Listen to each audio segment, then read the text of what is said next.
अशोक सुंदरी कह रही है मेरा जन्म क्यों हुआ, मेरे जन्म का कारण क्या, क्यों प्रकट हुई मैं इस अशोक के वृक्ष से, क्यों प्रगटी हुई। कितना सुंदर कहा है माता पार्वती जी, कहती हैं अशोक सुंदरी,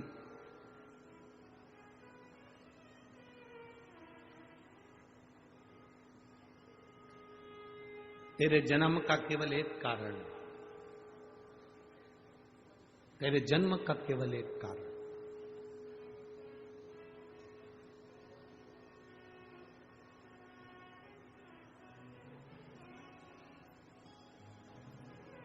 तुझे मैं शिव जी की गोदी में बिठाना चाहती हूं।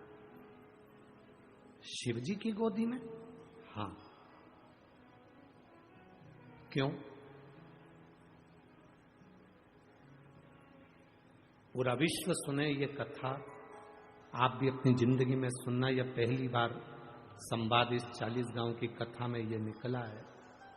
पार्वती जी से अशोक सुंदरी बोल रही है कि आप मुझे शंकर जी की गोदी में बिठाना चाहती हो क्योंकि तू मेरी पुत्री है, पिता की गोद में बेटी बैठे, इसलिए मैं तुझे प्रकट करूं।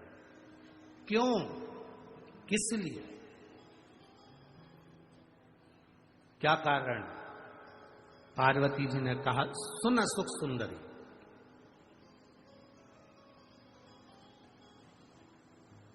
दुनिया का कोई व्यक्ति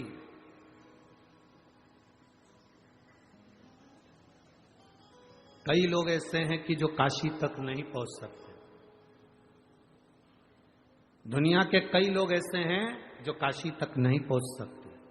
और सुन अशोक सुंदरी, 33 कोटि देवी देवता हैं, उन 33 कोटि देवी देवताओं का पूजन स्त्री भी करती है और पुरुष भी करता है।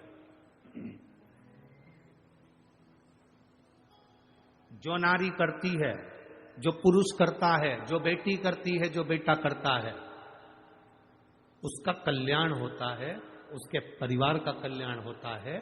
पर मैं चाहती हूं, पार्वती जी कहती हैं कि मैं चाहती हूं कि तू शिव जी की गोद में बैठे, और शंकर भगवान की गोद में जब तू बैठेगी, शंकर जी पर अगर कोई भूल से भी जल चढ़ा देगा तो सुन अशोक सुंदरी, भूल से भी अगर कोई शंकर को जल चढ़ाएगा और वो जल जब बहता हुआ तेरे पास में से निकल कर जाएगा, तो जल चढ़ाने वाले को, जो जल चढ़ा रही है, चाहे वो स्त्री हो चाहे वो पुरुष हो, वो अपने खुद का उद्धार तो करेगा ही, साथ में अगर नारी जल चढ़ा रही होगी तो वो अपने मायके की भी 71 पीढ़ी का कल्याण करेगी और ससुराल की भी 71 पीढ़ी का कल्याण करेगी। कोई पुरुष अगर जल चढ़ा रहा होगा तो वो अपने नाना पक्ष का और अपने पिता पक्ष के 71 पीढ़ी का कल्याण कर लेगा, केवल अशोक सुंदरी की साक्षी में।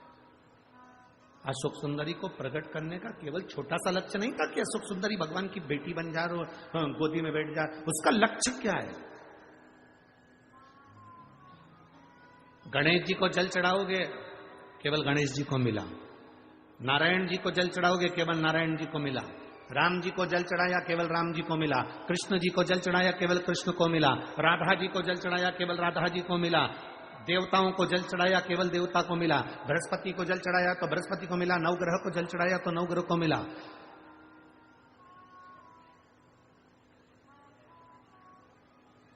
पर केवल एक देवाधिदेव महादेव ऐसे हैं जिनको जल चढ़ता है, तो केवल महादेव को नहीं, 33 कोटि देवी देवताओं को प्राप्त हो जाता है। केवल एक महादेव ऐसे हैं जिनका चढ़ा हुआ जल 33 कोटि देवताओं को प्राप्त।